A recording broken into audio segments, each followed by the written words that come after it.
This is your Fox 10 News Now update.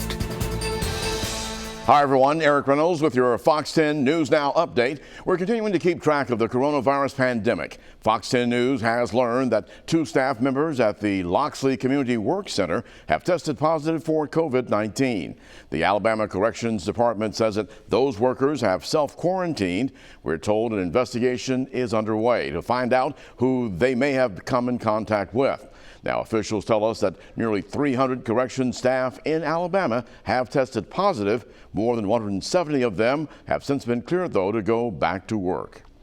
The Mobile County Health Department reporting another spike in cases in Mobile County. The Health Department reporting now 210 new cases yesterday. Health officials say that it's the 3rd day in a row now that new cases have gone up. The department also reporting 2 more deaths from the virus, and the percentage of people who have recovered has dropped now below 40. Meantime, the COVID-19 death toll in the United States now surpassing 152,000. This comes as the debate over reopening schools continues to heat up. The CDC has set guidelines for reopening schools, something the U.S. Secretary of Education says that can safely be done.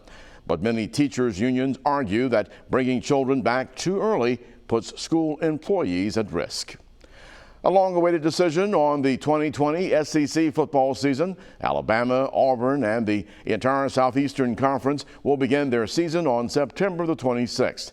But as expected, it won't be normal. Now, each of the 14 SEC teams will play 10 games only against conference teams. The fans that we talked to after yesterday's announcement were relieved that there's an SEC season at all.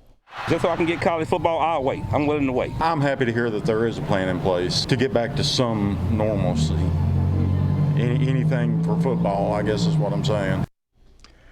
The SEC saying the delayed start, though, is so that they can monitor health trends in the 11 states that they have an SEC team. The new schedule will be announced at a later date, but the SEC championship game scheduled for December 19th in Atlanta.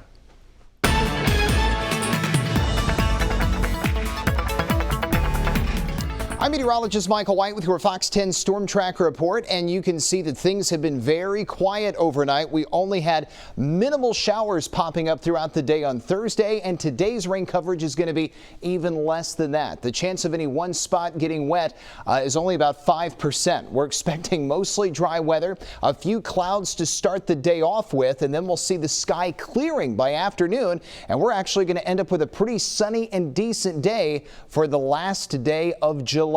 Checking out the tropics. I had told you I had a feeling Isaias was going to become a hurricane, and it did last night. It is a Category 1 hurricane tracking to the north and west across the Bahamas and could even become a Category 2 hurricane before it's all said and done. It's moving northwest at 17. The maximum sustained winds are at 80 miles per hour, and this is the latest track from the Hurricane Center office in Miami. By late tonight, we could see it reaching Category 2 hurricane strength. For our friends in Florida, it looks to miss the Sunshine State before it recurves up the eastern seaboard. It'll scoot along the Carolina coast and continue moving up the eastern seaboard till it's a tropical storm just to the north and east of Boston. But over the weekend, we are going to be seeing this thing from Saturday night to Sunday afternoon to Sunday night remain to the east of Florida, which puts them to the west of the center. They are going to be on the good side as a result of that. They get offshore flow. They'll still have some rough surf and some very breezy winds up and down I-95, but that should be about as bad as conditions get for them. Weather headlines as we roll throughout our Friday, staying dry. We watch Isaias. Weekend weather looking pretty good. On the Futurecast, you can see that by afternoon, we get clearing in the sky, and that sunshine is going to be a welcome sight for the second half of our day, closing out July in good fashion, but also closing it out in toasty fashion. The high this afternoon will be in the 90s, and for the next several afternoons, scattered showers and storms, they return over the weekend. 30 to 40% coverage expected Saturday through Wednesday. Matt Barentine will have updates this afternoon on Fox 10, and you can count on weather updates throughout the day right here on Fox 10 News Now. Stay tuned to Fox 10 News throughout the day for the latest updates. This has been your Fox 10 News Now update.